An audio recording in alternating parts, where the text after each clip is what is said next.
I helped over 100 young business owners to break free from all of their addictions, and in this video I'm going to share with you the exact 16 lessons that help them break their addictions so you can break yours. So lesson 1, instead of judging yourself for relapsing into the addictions, start asking yourself, why did you do them? Now lesson 2 comes with lesson 1, which is the reason you do the addictions in the first place. The problem with advice of everyone on the internet is that they tell you to be disciplined, to have willpower. If you feel the urge to do the addiction, just do some push-ups or go take a cold shower. I tried these and it never worked. What worked for me and what worked for the over 100 people that I helped is that become curious and find the good feelings that this addiction is bringing to you. Basically, whenever you do the addiction and you relapse, ask yourself, what does it give you? Does it give you relaxation, validation, maybe escape? You gotta start finding the good feelings that this addiction is bringing to you so that we can find the root cause behind it. Now, once you do that, now we need to trace it back into the bad feelings that those good feelings are soothing. If it gives you relaxation, well, what are you relaxing from?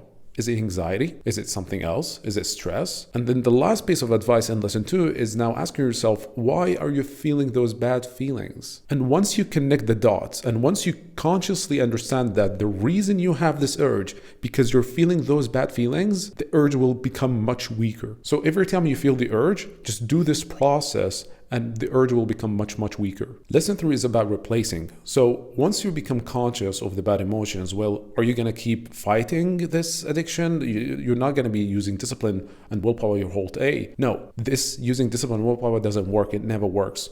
So the solution to this problem is you need to replace your addiction with another substance or activity that is good for you on the short term and the long term so that you can do it whenever you feel the urge. That way, whenever you feel those bad emotions, you have something that is good for you that soothes those bad emotions, but also it's good for you. Now, following all of these is not going to be enough for you to break your addictions. So this is a problem. The way we need to solve it is for you to remove any trigger that reminds you of the addiction or the bad feeling. So now you need to ask yourself, what are the things that are around me or from the internet that reminds me of those addictions or reminds me or creates those bad feelings that I have that makes me do the addiction? You gotta start finding those and removing them from your environment. If you have some people that you're following on YouTube or Instagram that reminds you of those addictions or bad emotions, then you need to start removing them from your eyesight. Lesson number 5 here comes with becoming more aware of those triggers. So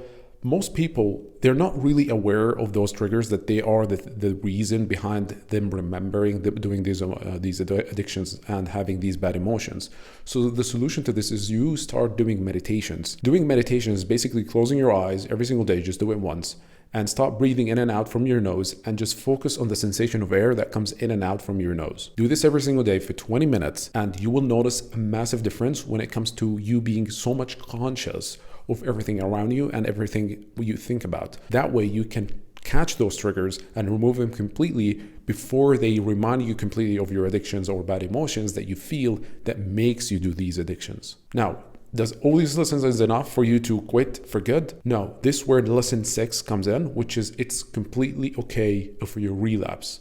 A lot of people that I helped, they relapsed once or twice or 3 times. It's completely fine. What's important is to stick with this plan, to keep using these lessons over and over again, and you will notice that the time periods between you relapsing is getting longer and longer. For example, if you're doing the addiction every 2 days, then you will start noticing that you're now doing it every 3 days or 4 days or maybe once a week. Lesson 7 is to stay consistent. This goes with lesson 6.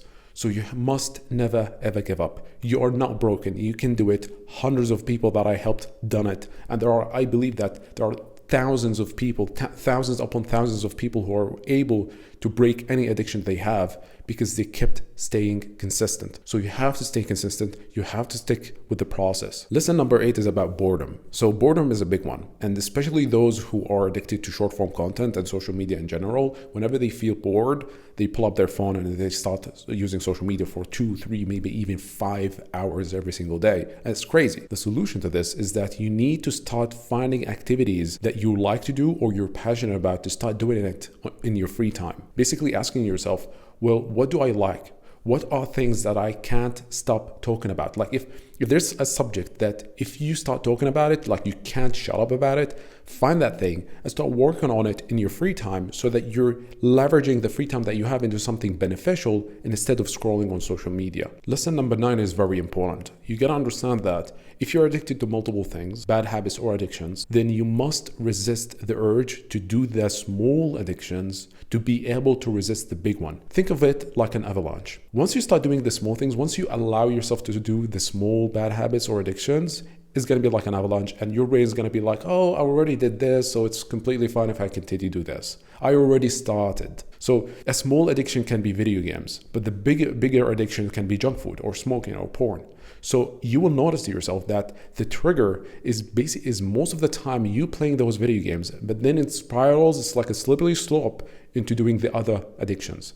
So you have to stop doing the small addictions or bad habits to be able to break the big ones. And you need to follow this exact same process that I explained in the lessons to be able to stop the small ones and the big ones. Lesson number 10 is you need to understand that your brain exaggerates how much enjoyment or how much dopamine you will get from it. Think about it this way. Maybe it happened when it comes to any addiction that you have. Maybe you love to eat junk food from a specific place and your brain start craving this and it, like making you think about like how delicious the food is. But when you go and eat it, the food is good, but it's not that good as how your brain imagined it. And your brain does that intentionally to make you get up and go and eat. Now, this happens with any addiction. So understand that whenever you feel the urge to do any addiction, understand that your brain is over exaggerating how much pleasure or how much dopamine you will get from it. Lesson number 11 goes hand in hand with all the other lessons that I explained, which is whenever you see a trigger that reminds you of the bad feelings that the addiction is soothing or reminds you of the addiction itself, you have to label it. You have to become conscious and say, this is a trigger. You can say that loudly, which is better, or if you're around people, you can just say it in your head. Say it's a trigger. For example, if you're addicted to smoking and you like to watch Peaky Blinders and Thomas Shelby is lighting a cigarette every 5 minutes, just say that this is a trigger. This is a trigger that reminds me of smoking. I'm aware of it, and this will allow you to be able to resist going and smoking. Lesson number 12 goes hand in hand with lesson number 11. You gotta understand that when the triggers that you receive, you either receive it from reality or you receive it from your memory or imagination. Lesson 12 is around memory and imagination. If you keep remembering or imagining scenarios that you're doing the addiction, or you're imagining scenarios that remind you of the addiction or remind you of the bad feelings that you feel that the addiction is soothing, you have to become conscious of it and you have to catch those thoughts or imagination and remove it, because the more you think about it, the more you're craving the addiction to soothe it, to soothe those thoughts or imaginations. And this is why meditation is very, very important. Lesson 13 is very simple. You need to understand that the strength of the urge is very strong at the beginning, but it will keep getting weaker and weaker with time the more you follow this process and remind yourself of the bad emotions that this addiction is soothing and removing any trigger and labeling it. Lesson 14 is very important. You need to have a big why, a very strong why. Why do you want to break those addictions in the first place? Because a lot of people, they kind of want to break those addictions, but they don't really want to. They don't have a strong why behind it, and they keep relapsing and they never quit. But if you want to quit, you have to have a big reason why you want to quit it. So I call this your drive vacuum. This is basically the thing that can force you to really want to quit those addictions. Lesson 15 goes hand in hand with lesson 14, which is finding your why. You have to understand how much your addictions are preventing you from reaching your goals, either personal or professional. Just being aware of how much you're missing out when it comes to time, energy, maybe even money, how much you're missing out just because of this addiction, of the existence of this addiction, will make you hate, not just want to quit it, but hate it so much that you really want to quit it right now. And this can be a very strong drive with your why to be able to break it. Lesson 16 is very important. And I believe that over the 100 people that I helped break their addictions, this was one of the key lessons that made them break their addictions, which is finding a mentor to be able to help you one-on-one to be able to break your addictions. The reason behind this is because where you are right now in life is the sum of every single action you've ever taken. And every single action you've ever taken is the sum of every single decision you've ever made. And those decisions are the sum of every single option you perceived to be available to you. And those options are the sum of every single thought you've ever thought about. And those thoughts came from your paradigms, basically the lens that you see the world through. And those paradigms that you have are the sum of every single belief that you have. And those beliefs are the sum of every single experience you had ever. Now, the thing is that it goes even deeper, because the under experiences are the information. You received information from reality or imagination or memory that created those experiences. So in order for you to change your reality, to change your life, you need to go all the way to the bottom to find the actual correct information. But where do you find this information? Well, it comes from people. Information comes from people, or from books, but books comes from people. So you have to find the right people that gives you the right information to be able to experience different things, to have different beliefs, to have different paradigms, to have different thoughts, perceived options, decisions, actions,